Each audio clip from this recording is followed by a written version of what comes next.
All right, WMC, this is the video to determine the draft order for the treasure chest that we are opening at 6:30. So we'll check the time, April 24th at 6:02 p.m. We're going to go over to the break and type live. We have April 24th at 6:02 p.m. There is the list of our 12 entries. We're just going to randomize your names, and then the final roll order will be the draft order for the treasure chest.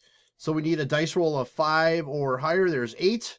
All right, 8 times. Here we go. 1, 2, 3, 4, 5, 6, 7. Last and final. Here we go. Good luck. It is Kyle, John, Joe are our top 3.